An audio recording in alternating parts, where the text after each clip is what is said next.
Hey guys, स्वागत है आप सभी का आपके अपने चैनल अपनी पाठशाला पर। और इस वीडियो में हम डिस्कस करने वाले हैं एसएससी सीजीएल 2019 के क्वेश्चन पेपर्स। तो आज जो क्वेश्चन पेपर हम करने वाले हैं वो सेकंड क्वेश्चन पेपर है। पहले एक क्वेश्चन पेपर हम कर चुके हैं जो 3 मार्च की फर्स्ट शिफ्ट का था। तो आज जो हम क्वेश्चन कवर करने वाले हैं वो 3 मार्च की सेकंड शिफ्ट का क्वेश्चन सारे कवर करने वाले हैं। तो अगर आपने अभी तक चैनल को सब्सक्राइब नहीं किया है या आप चैनल पर नए हैं तो चैनल को सब्सक्राइब करें, साथ में बेल आइकन को भी दबा दें। अगर वीडियो अच्छी लगे तो वीडियो को लाइक करें और ज़्यादा से ज़्यादा मात्रा में शेयर करें। तो चलिए शुरू करते हैं। तो सबसे पहला जो क्वेश्चन है, सबसे पहले क्वेश्चन में कह रहा है कि ABC एक समबाहु त्रिभुज है। यानी ABC, इंग्लिश वाले बच्चे, ABC जो है एक इक्विलेटरल ट्राइंगल है। इक्विलेटरल ट्राइंगल का मतलब जिसकी तीनों साइड क्या हो, इक्वल हो। और D जो है BC बिंदु पर क्या है, एक स्थित है। अब वो क्वेश्चन में कह रहा है कि ये अगर 90 अंश है और ये जो है 4√3 है तो मुझे क्या निकालना है, इसका मुझे इसका परिमाप यानी पैरामीटर निकालना है। तो जब इसकी तीनों भुजाएं बराबर होती हैं तो पैरामीटर कैसे निकलेगा, एक भुजा निकाल के उसका 3 गुना कर देंगे। तो आपको पता होगा कि उसकी ऊंचाई जो होती है वो √3/2a होती है। तो ये किसके बराबर हुई भाई, 4√3 के बराबर हुई। √3 से √3 कटा, 4 दूनी 8, यानी a का मान कितना आया, a का मान 8 आया। अब a का मान 8 आ गया तो इसका परिमाप यानी पैरामीटर निकालना। 3 साइड होती हैं तो 8 तिया कितना हुआ, पैरामीटर कितना आया भाई, 8 तिया 24, यानी परिमाप कितना आ गया मेरा, 24 सेंटीमीटर। आई होप आपको समझ में आ गया होगा। बस आपको फॉर्मूला ये पता होना चाहिए कि जो समबाहु त्रिभुज है यानी इक्विलेटरल ट्राइंगल है उसकी जो हाइट होती है वो √3/2a होती है। और जहाँ a जो है इसकी क्या है, साइड है। क्लियर है।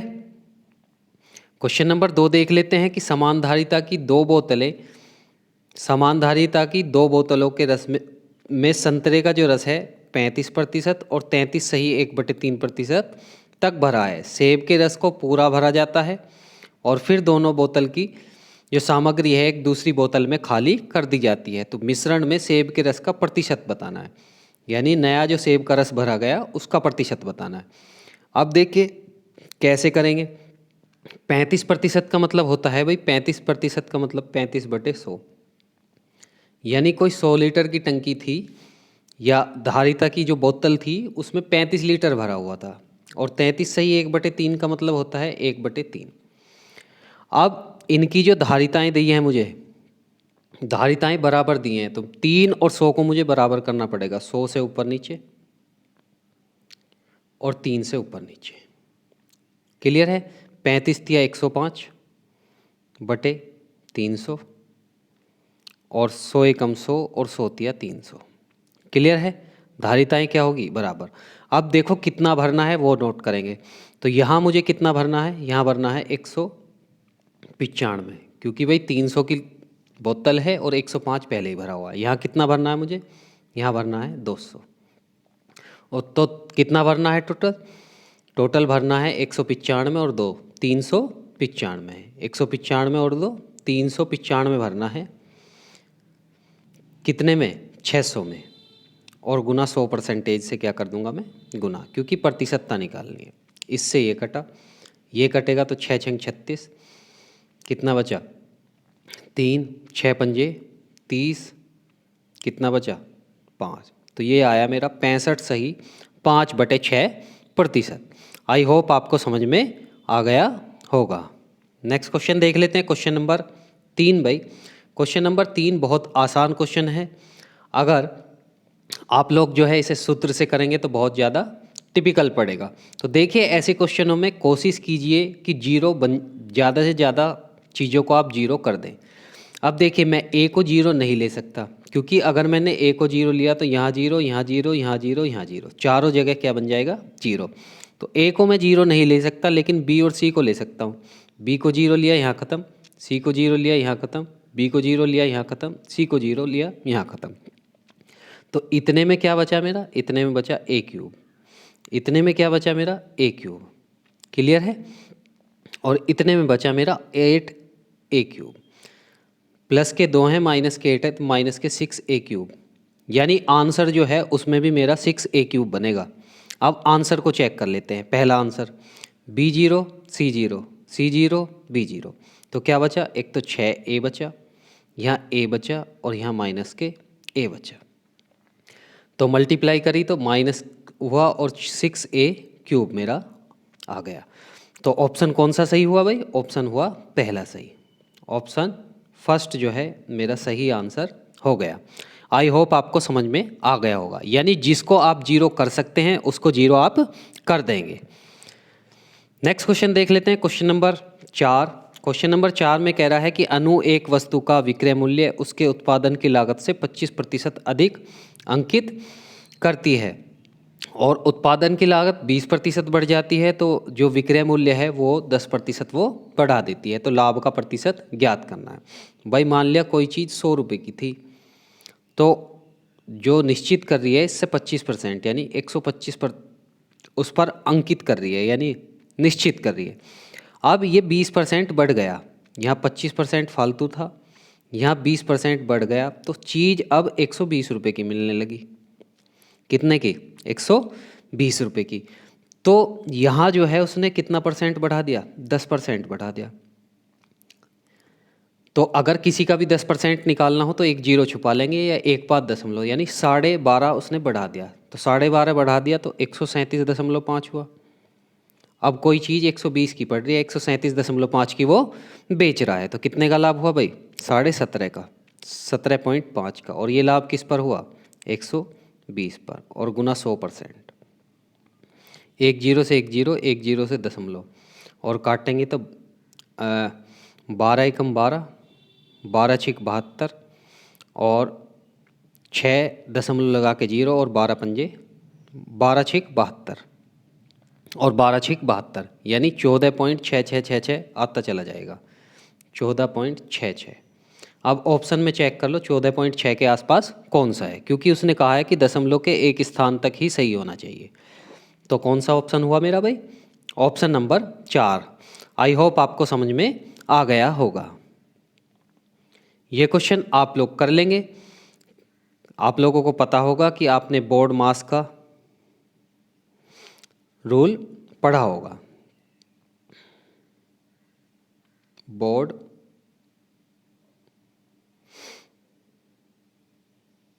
मास यानी bracket of divide, multiplication, add और सब्ट्रैक्शन। पहले ब्रैकेट सोल्व करेंगे, कॉस्ट सोल्व करेंगे, फिर का वाले सोल्व करेंगे, फिर भाग करेंगे, फिर गुना, फिर जोड़, फिर घटा। तो इस क्वेश्चन को आप कर लेंगे। क्लियर है भाई? सबसे पहले मैं ऑफ वाले सोल्व करूंगा यहाँ पर और यहाँ पर, उसके बाद भाग करूंगा। तो ये इतना टिपिकल क्वेश्चन नहीं है। क्वेश्चन नंबर 6 देख लेते हैं भाई। क्वेश्चन नंबर 6 में कह रहा है कि ए जो है किसी निश्चित कार्य को 40 दिन में पूरा कर रहा है।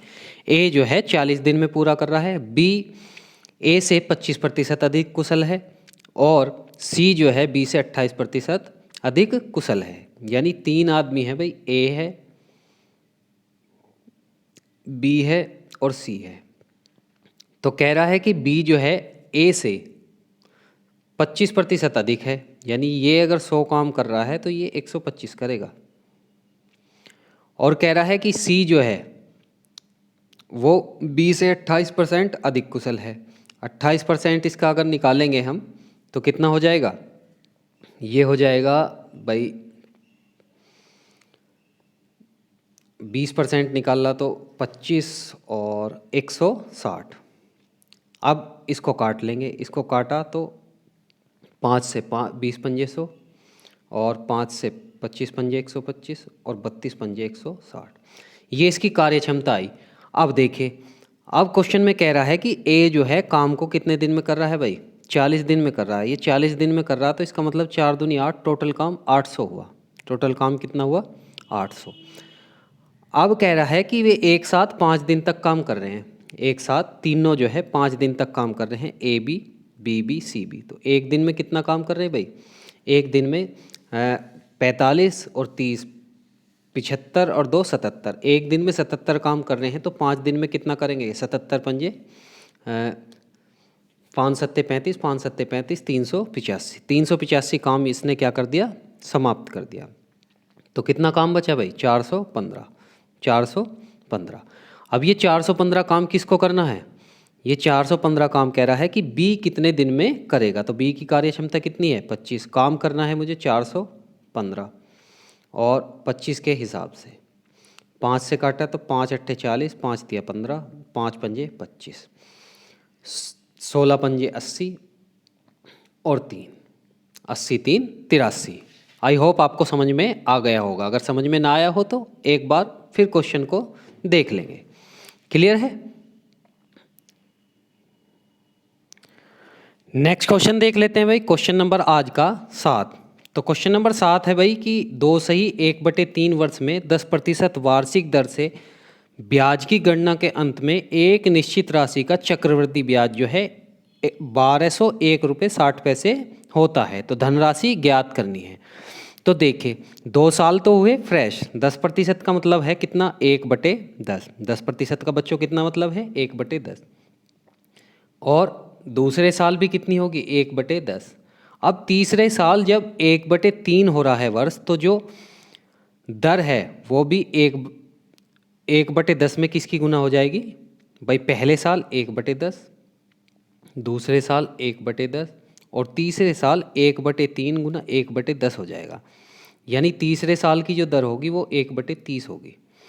क्लियर है, यहाँ तक समझ में आया। तीसरे साल की जो दर होगी कितनी भाई 1/30 होगी। अब देखिए कोई चीज़ कितने की थी, 10 की थी, शुरू में 11 की हुई, फिर 10 की थी, फिर 11 की हुई, तीसरे साल 30 की थी तो कितनी हुई, 31 की हुई। क्लियर है। यहाँ गुना करी तो कितना आया, ये आया भाई 3000 और 11 11 121 और जब उसमें 31 की करोगे तो ये आएगा 3751। तो कितने का अंतर आया बच्चों, ये आया 751 का। 751 यूनिट किसके बराबर है, 1201.60 के। तो 1 यूनिट किसके बराबर आई भाई, 1.6 के। 1 यूनिट किसके बराबर आई, 1.6 के। अब मुझे निकालना है कि धनराशि, धनराशि कितने यूनिट थी, 3000 यूनिट थी। तो जब 1 यूनिट का मान 1.6 है तो 3000 यूनिट का मान कितना होगा भाई, 3000 से गुना कर देंगे 1.6 को, 16 × 48 और 2 0। तो कितना आंसर मेरा आया, 4800 मेरा आंसर आया। तो समय जितना कम होगा दर भी उतनी ही कम होती चली जाएगी। ये बात आप लोग याद रखेंगे। नेक्स्ट क्वेश्चन देख लेते हैं भाई। क्वेश्चन नंबर आज का 8। क्वेश्चन नंबर 8 में कह रहा है कि जब 200 को एक धन पूर्णांक x से विभाजित किया जाता है तो शेष 8 बचता है। तो x के कितने मान हो सकते हैं, x के कितने मान हो सकते हैं। तो 8 से इस पल बचा, यानी ये 8 नहीं होता तो पूरा पूरा विभाजित हो जाता है। यानी x से 8 कम कर दो इसमें से, यानी 192 जो है पूरा पूरा विभाजित होगा। क्लियर है, पूरा पूरा विभाजित होगा। तो ऐसे कितने बन सकते हैं अब भाई, 192 से भी पूरा पूरा विभाजित है। 192 का आधा 96 से भी विभाजित है, 96 का आधा 48 से भी विभाजित है, 48 का आधा 24 से भी विभाजित है, 24 का आधा 12 से भी विभाजित है, 12 का आधा 6 से भी विभाजित है, 6 का आधा 3 से भी विभाजित है। क्लियर है, कितने आए, 1 2 3 4 5 6 और 7। तो 7 तक आ गए। अब देखिए फिर चेक करिए कि ये 3 से विभाज्य है या नहीं है। तो 3 से है भाई, 9 2 11 1 12। अगर अंकों का योग 3 से विभाज्य है तो संख्या भी 3 से विभाज्य है, 3 से विभाज्य कर लो। 3 छंग 18 और 3 चौक 12, यानी कितनी संख्याएं आ गई, 1 2 3 4 5 6 7 8। यानी 8 ऐसे क्या है मान हो सकते हैं जिससे 192 जो है पूरा पूरा विभाजित है। तो आई होप आपको समझ में आ गया होगा भाई। इसका जो 200 जो है पूरा पूरा विभाजित नहीं है, 8 से इस पल बच रहा है, यानी 8 से इस पल को मैं ख़त्म कर दूं तो 192 पूरा पूरा विभाजित है। तो अब ऐसी संख्याएं देख लो जिससे 192 जो है पूरा पूरा क्या हो, विभाजित हो। तो कौन कौन सी हैं, ये है, ये है, ये है, ये है, ये है। यानी 192 पकड़ा, उसका आधा करते चले गए और फिर चेक करा कि 3 से विभाज्य तो नहीं है। तो 3 से विभाज्य है तो देख लेंगे एक बार। क्वेश्चन नंबर 9, क्वेश्चन नंबर 9 है कि ए और बी जो है ए स्थान से और बी स्थान से चलना एक्स वाई की तरफ चल रहे हैं। ए और बी जो है एक्स वाई एक दूसरे की तरफ चल रहे हैं। मान लिया ये स्थान था और ए यहाँ से चला, बी यहाँ से चला, और जो इनकी चाल का अनुपात है, यानी ए की जो चाल है वो बी की चाल से 20% अधिक है। यानी इसकी चाल अगर 120 है तो इसकी चाल कितनी हुई भाई? इसकी चाल हुई 100। फिर कह रहा है कि दोनों अगर यहाँ मिले तो यहाँ मिलने के बाद ए को जो है 5/2 यानी 2.5 घंटा लग रहा और बी को कितना लग रहा? x घंटा लग रहा है। कितना लग रहा? x घंटा लग रहा। तो कह रहा है कि x का मान क्या होगा? x का मान क्या होगा? अब देखिए दोनों के समय का अनुपात निकाल लेते हैं। दोनों के समय का अनुपात निकाल लेते हैं। इसका समय मान लिया यहाँ से t1 था, ये t1 समय मान लिया मैंने और ये t2 समय मान लिया मैंने। अनुपात निकाल लेंगे। अब अनुपात कैसे निकालेंगे भाई? समय बराबर, आप लोगों को पता होगा, speed equal to distance upon time, distance upon time. अब देखिए तो टाइम इक्वल टू क्या हुआ? डिस्टेंस अपॉन स्पीड हुआ या नहीं हुआ? क्लियर है? अब देखिए एक की स्पीड 100 है, एक की स्पीड 120 है। यानी अगर मैं t1 अपॉन t2 निकालना चाहूँ, t1 मतलब जो a है, तो t1 यानी a ने 100 डिस्टेंस चली, कितने समय, कितनी स्पीड से? 120 की स्पीड से। और b ने जो है 120 डिस्टेंस चलनी है, किसकी स्पीड से? 100 की स्पीड से। क्योंकि आप लोगों को पता होगा कि अगर b की स्पीड 100 है तो a की स्पीड कितनी है? 120 है। तो ये 1 घंटे में 100 चलेगा, ये 1 घंटे में कितना चलेगा? 120 चलेगा। अब देखिए अब t1 का मान कितना है? t1 का मान है 5/2। t2 का मुझे मान निकालना है और यहाँ से एक बार आप करेंगे तो 0 से 0 और 10 धाम कितना? 100 और 12 बार 144, 12 बार 144। अब बस इसको आप क्या कर लेंगे? इसको सोल्व कर लेंगे। तो सोल्व करने के बाद आएगा 18/18 आपका नीचे 5 बचेगा, 18/5। क्लियर है? तो 18/5 को कर लेंगे, 5 दिया 15, 15 और 3 18, यानी कितने घंटे लगेंगे? 3 से ही 3/5 घंटे। अगर समझ ना आया हो तो वीडियो को एक बार रिवाइंड करके देख लें। नेक्स्ट क्वेश्चन, क्वेश्चन नंबर 10 है भाई आज का। 10 क्वेश्चन जो है ये कह रहा है कि एक वृत्त के जो चारों ओर है चतुर्भुज ABCD क्या करा गया है? खींचा गया है। तो मान दे रखे हैं कि AB का 8 है, BC का 7 है, CD का 6 है, तो AD की लंबाई निकालनी है। ऐसे ये ऐसा ही एक बना हुआ है, ये A है, ये B है, ये C है और ये D है। तो भाई AB की लंबाई दे रखी है 8, BC की दे रखी है 7, इसकी दे रखी है 6 और इसकी निकालनी है। तो आप लोगों को पता होगा कि ये जो है इसमें आमने सामने वाली भुजाओं का जो योग है आपस में बराबर होता है। यानी 8 और 6 का योग जो है इसके और इसके योग के बराबर होगा। तो 8 6 कितना हुआ? 14। ये 7 है तो ये कितना होना चाहिए? तभी तो 14 होगा, 7 होगा तभी तो 14 होगा। यानी इसका आंसर कितना आया मेरा? 7। एक बार फिर कॉन्सेप्ट समझ लीजिए कि अगर ऐसे बना हुआ है ऐसे, तो जो ये वाली भुजा है और ये वाली भुजा, दोनों का योगफल यानी ये एक्स वाई है और ये ए बी है, तो एक्स और वाई का जो योगफल होता है वो ए और बी के योगफल के बराबर होता है। ये थ्योरम आपने पढ़ी होगी। क्लियर है? क्वेश्चन नंबर देख लेते हैं भाई आज का 11। क्वेश्चन नंबर 11 है कि अगर x की पावर 4, x की पावर 2, y की पावर 2, x की पावर 4 बराबर 21 है, तो x² + xy y² बराबर 7 है, तो x 1/x² और 1/y²। इसको अगर मैं सही करूँगा तो यहाँ ऊपर बनेगा x² + y² और बटे x² + y, x² तो यानी इन दोनों के मान मुझे निकालने होंगे। अब देखिए कैसे निकालते हैं। यहाँ जो बन रहा है ये x⁴ plus x² plus y⁴ बराबर 21। तो यहाँ ये फॉर्मूला बन जाएगा a की 2 b की 2 2ab का, a की 2 b की 2 2ab का। कब? जब यहाँ 2 आ जाए। तो एक x² तो मैंने जोड़ लिया और एक x² क्या कर लिया, x² y² घटा लिया। ये बन गया फॉर्मूला किसका, x² + y² का होल स्क्वायर, और ये बना x - xy का होल स्क्वायर। तो एक बार जोड़ देंगे, एक बार घटा देंगे।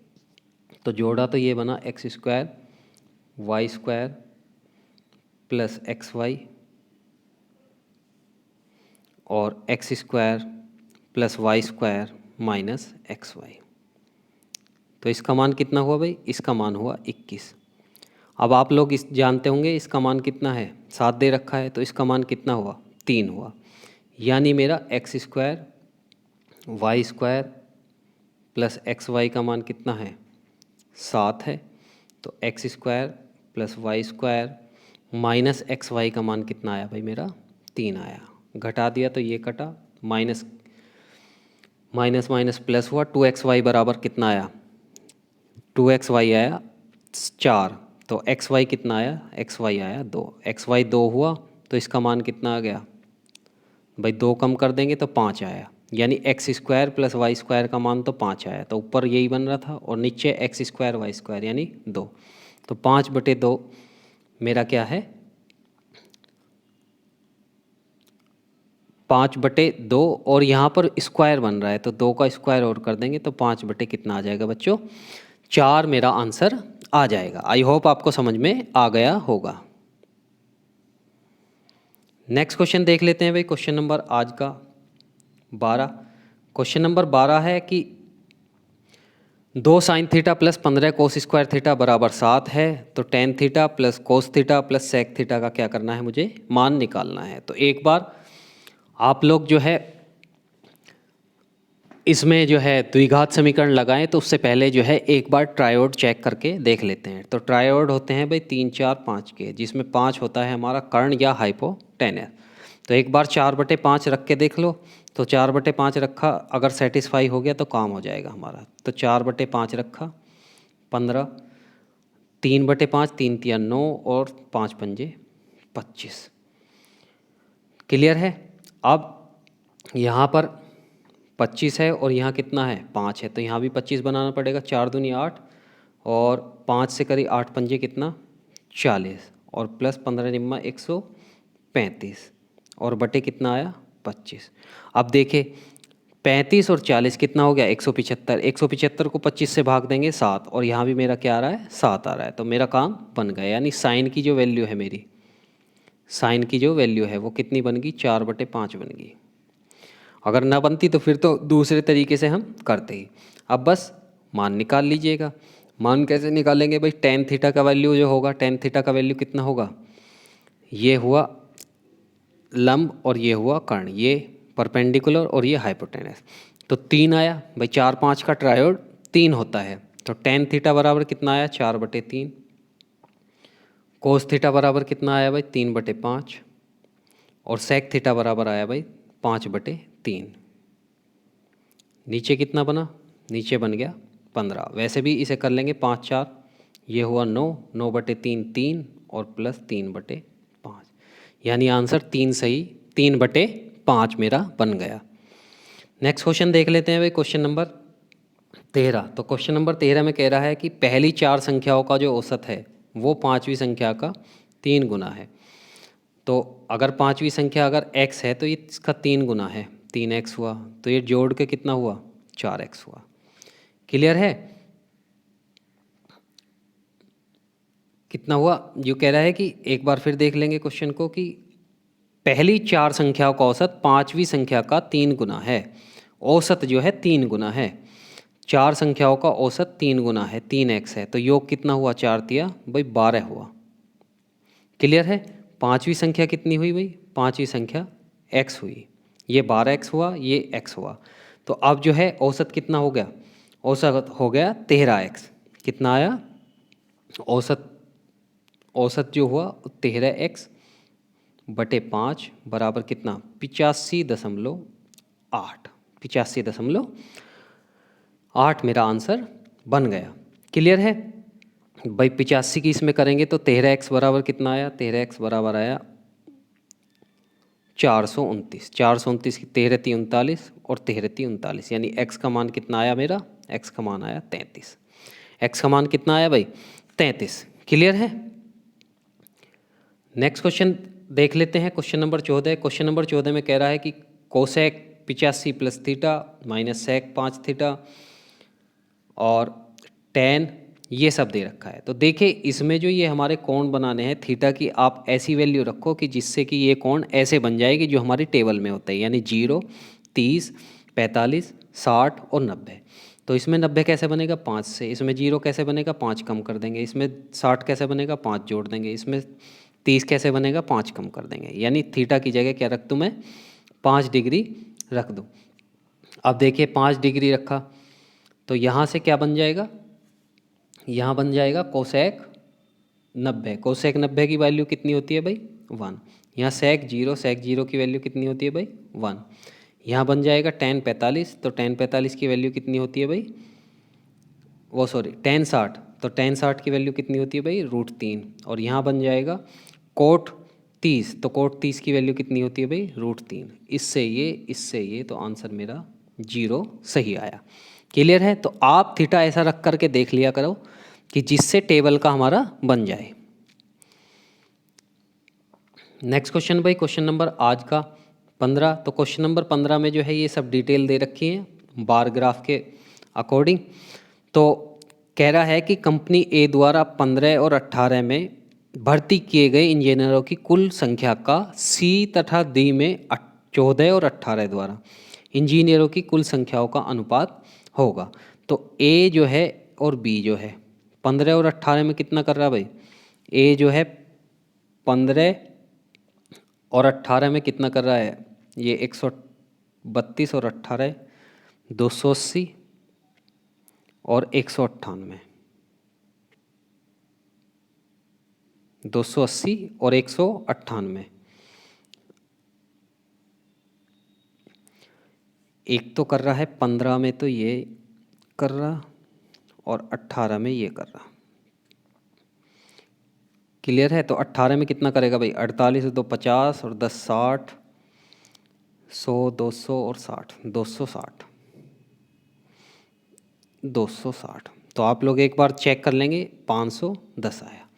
ऐसी डी और सी जो हैं, सॉरी डी और सी 14 18 में कितना करेंगे 420। बस अब मुझे अनुपात निकालना है, तो 510 अनुपात 420। 0 से 0, 3 से 17 × 51 और 14 × 42, यानी अनुपात कितना आया भाई 17:14 मेरा आंसर आया। नेक्स्ट क्वेश्चन देख लेते हैं, क्वेश्चन नंबर 16। क्वेश्चन नंबर 16 जो है मध्यानुपाती से एक सवाल है। तो मध्यानुपाती आप लोगों को पता होगा कि मध्यानुपाती कैसे निकालते हैं। मध्यानुपाती जो होता है दोनों का रूट लेंगे और गुना उनकी कर देंगे। तो 12.8 गुना 64.8, इसका क्या लेंगे रूट। तो जब आप इसका रूट लेंगे तो x का जो वैल्यू आएगा वो आएगा 28.8। तो भाई x की वैल्यू नोट करके रखो कि 28.8 आया। अब जो y है y तृतीयानुपाती है। तो तृतीयानुपाती कैसे निकालते हैं भाई, तृतीयानुपाती ऐसे निकालते हैं कि जो बीच वाला होता है उसका स्क्वायर कर देते हैं, यानी 57.6, 57.6 और बटे जो बाकी संख्या बची 38.4, ये y का वैल्यू हो गया। y का वैल्यू निकाल लेंगे आप तो ये आएगा, y का वैल्यू आप निकालेंगे तो ये आएगा 86.4 भाई, 86.4। तो बस अब मुझे क्या निकालना है, मुझे अनुपात निकालना है 2x अनुपात y। तो 2x अनुपात y, तो 2x की वैल्यू कितनी हुई 28.8 और जो y है, y की वैल्यू कितनी हुई 86.4। तो एक बार आप निकालेंगे तो ये कितना आ जाएगा, ये 3 बार पूरा कटेगा, 3 बार पूरा कटेगा। तो ये आ गया कितना, ये आया 2:3 यानी 2.2:3। क्लियर है। नेक्स्ट क्वेश्चन देख लेते हैं भाई, क्वेश्चन नंबर आज का 17। तो क्वेश्चन नंबर 17 जो है, इसमें जो है थोड़ा सा मिसप्रिंट दिया हुआ है, इसके जो ऑप्शन हैं वो थोड़े गलत दिए हुए हैं। इसका सही आंसर जो है कितना है ये मैं आपको बता दूंगा। तो देखिए, कह रहा है कि परिधि जो है ये कितनी है, 506 और 440 है। 506 है और 440 है, तो परिधि कितनी होती है 2πr बराबर 440। तो यहाँ से R1 निकालेंगे तो R1 140 आएगा। ऐसी 2πr किसके बराबर रखेंगे आप, 506 के, तो R2 आपका कितना आएगा 161 आपका आ जाएगा। क्लियर है। अब जब इसका मुझे क्या निकालना है, क्षेत्रफल निकालना है, तो क्षेत्रफल क्या होगा, पाई R2² और R1², R2² और R1²। क्लियर है। अब यहाँ से अब बस R2 और R1 की आप वैल्यू रखो और 6 रुपये से उसकी क्या कर देंगे गुना। तो सही जो आंसर आपका आएगा 1,22,760 रुपये आएगा, 1,22,760 रुपये। ये क्वेश्चन बाद में एसएससी ने ठीक भी किया था। क्लियर है। नेक्स्ट क्वेश्चन देख लेते हैं, क्वेश्चन नंबर 18। क्वेश्चन नंबर 18 है भाई कि ये मैंने डिटेल दे रखी है, तो बताना है कि 14 से लेकर 17 तक कंपनी ए द्वारा भर्ती इंजीनियरों की कुल संख्या 2019 में उन सभी 4 कंपनियों द्वारा भर्ती किए गए कुल संख्या के कितने प्रतिशत है। तो ए ने जो है कुल संख्या, ए का कुल संख्या जो है 120, 132, 128, 140, 120, 132, 128, 140। तो ये कितना हुआ, ये 32 और 28, 30, 20, 50, 10, 60, 160 और 40, 100 और 20 और 1, 2, 3, 4 और 500 और 20। तो कितना आया 520। अब उस वर्ष में जो है कुल कितनी हो रही है, कुल हो रही है 500। कुल कितनी हो रही है, कुल हो रही है भाई 500। तो कितना ज़्यादा हुआ, 20 ज़्यादा हुआ, किस पर 500 पर। और गुना 100% से क्या कर देंगे गुना, 0 0 4 पंजे 20, 4% मेरा क्या आया सही आंसर आ गया। नेक्स्ट क्वेश्चन देख लेते हैं भाई, क्वेश्चन नंबर आज का क्वेश्चन नंबर है आपका ये 19।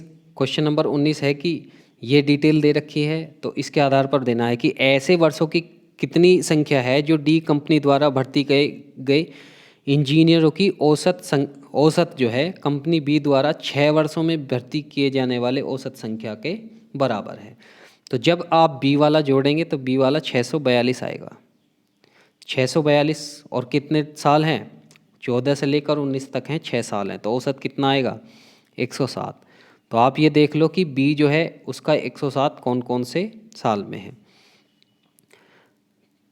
औसत संख्या से कम है। तो एक तो कौन से में है, एक तो 14 में है, एक जो है इसमें है 16 में, और एक जो है कितना है 106 कौन से में है 17 में है। तो कितने वर्ष हो गए भाई, 3 वर्ष हो गए। बाकी में 118 है, 118 है और 112 है। तो 118, 118, 112 जो है 107 से बड़े हैं। आई होप आपको समझ में आ गया होगा। क्वेश्चन नंबर देख लेते हैं भाई 20। क्वेश्चन नंबर 20 है कि एक समांतर चक्रीय चतुर्भुज है। तो एक समांतर चक्रीय चतुर्भुज है जिसमें पी क्यू बराबर x और क्यू आर बराबर 16.8 और आर एस जो है 14 सेंटीमीटर है और पी एस जो है 25.2 है। तो पी आर क्यू एस को समद्विभाजित करती है, तो x का मान ज्ञात कीजिए। तो इस क्वेश्चन को आप का ये होमवर्क है कि चक्रीय चतुर्भुज की आइडेंटिटी जो है, ये आप लोग चक्रीय चतुर्भुज की आइडेंटिटी निकाल करके उसको सोल्व करेंगे। जैसे ये पी क्यू आर एस हुआ और ये जो है आपस में क्या हुई, बराबर हुई, ये इसको समद्विभाजित करती है। तो ये क्वेश्चन आप लोग खुद करेंगे, ये आज का होमवर्क आपका है। क्वेश्चन नंबर 21 है भाई, ए बी सी त्रिभुज में ए बी बराबर ए सी है, A L B E B C को एल पर जो है लंब है, यानी त्रिभुज ए बी सी है भाई, ए बी सी, और ये जो है इस पर लंब है। क्लियर है। अब एक दूसरा त्रिभुज है, त्रिभुज का नाम क्या है, त्रिभुज है D E F, D E F, और इस पर जो लंब है वो कितना है, डी एम है। क्लियर है। अब क्वेश्चन में कह रहा है भाई कि यदि ए बी सी और डी ई का क्षेत्रफल 9:25 है, ए बी सी और डी ई का, तो याद रखिए जो भी क्षेत्रफल का अनुपात होता है तो भुजाओं का अनुपात उनका रूट होता है। तो यानी इसका जो भुजाओं का अनुपात होगा 3 होगा, तो इसका कितना होगा, 5 होगा। अब मुझे वैल्यू निकालनी है इसकी, यानी D M plus A L.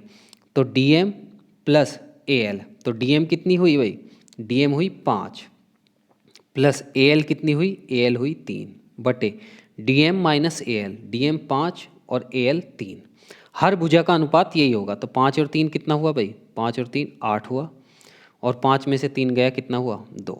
तो कितना आया, 4 2 चौक 8, 4:1, यानी कितना आया, 4 ही हमारा आंसर आ गया, 4/1 यानी 4। क्वेश्चन नंबर 22 देख लेते हैं भाई। क्वेश्चन नंबर 22 है कि ये डिटेल दी हुई है बार ग्राफ के द्वारा, इसको मुझे क्या करना है, इससे आंसर देना है। कह रहा है कि 2014 और 17 में बी द्वारा भर्ती किए गए इंजीनियरों की कुल संख्या 15 और 19 तक सी द्वारा भर्ती किए गए इंजीनियरों का कितने प्रतिशत है। तो 14 में कितना करा भाई, 90, और 17 में करा कितना, 106। तो बी का कितना आया, बी का आया 196। क्लियर है। और 15 से 19 तक सी का करेंगे, 5 3 8 4 12 और 8 20। सी का जो है स्टार्टिंग से लास्ट तक करेंगे, तो 5 3 8 4 12 और 8 20 और 0 0 और 5, यानी सी का जो है कितना आया, 500। तो अब निकाल लो कितना, 196 में जो है कितना, 196 में जो है कितना अनुपात है। तो 196 निकालना है भाई 500 से, और गुना 100%, 0 से 0, 5 से 5 दिया 15, 5 9 45, और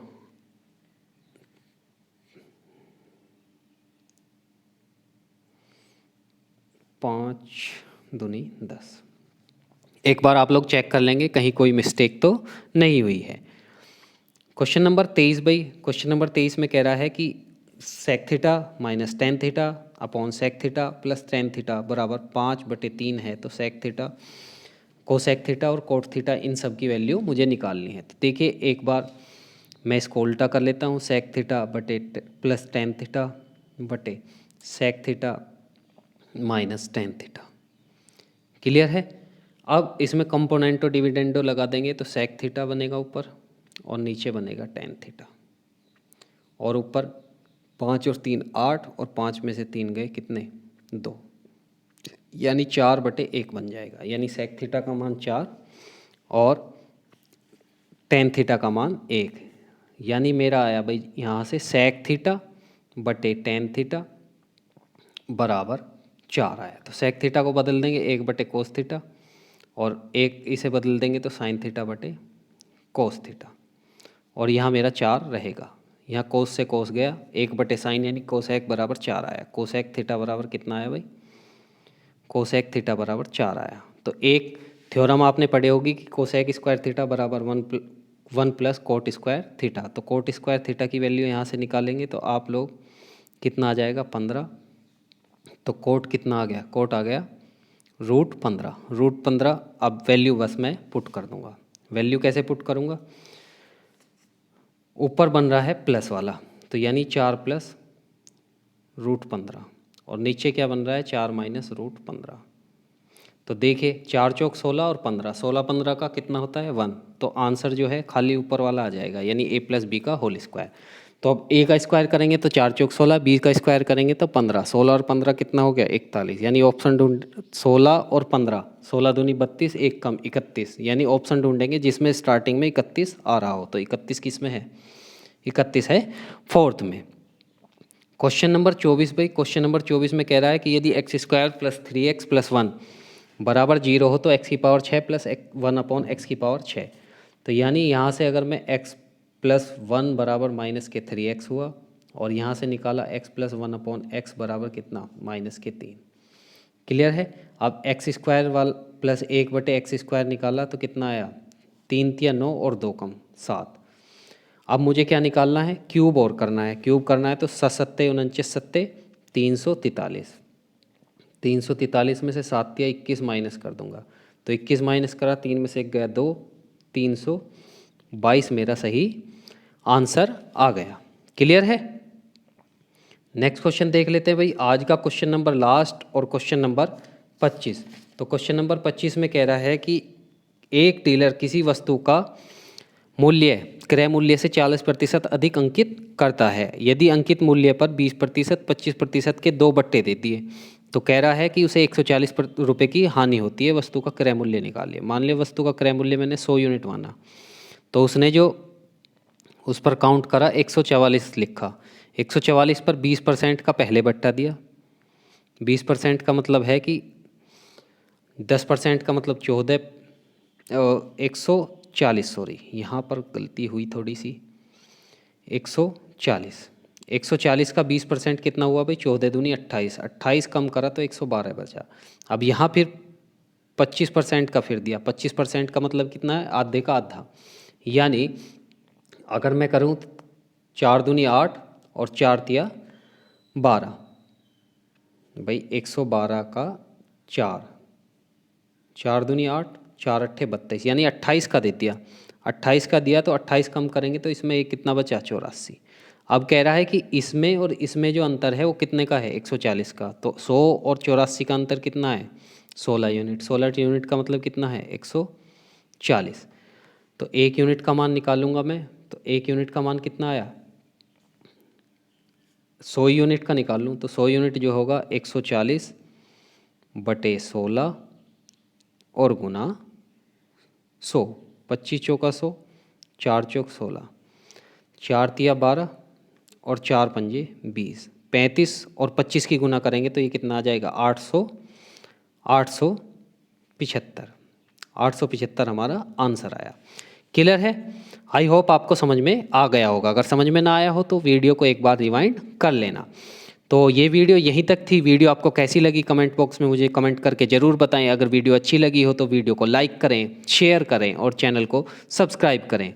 तो ऐसे ही हम ये शानदार सीरीज चलाते रहेंगे, तो आप लगातार बने रहें अपनी पाठशाला चैनल पर। और अगर आपने बेल आइकन को अभी तक नहीं दबाया है तो बेल आइकन को दबा दीजिए, जिससे कि आने वाली वीडियो के नोटिफिकेशन आपको प्राप्त हो जाएं। तो मिलते हैं नेक्स्ट वीडियो में, तब तक के लिए बहुत बहुत धन्यवाद।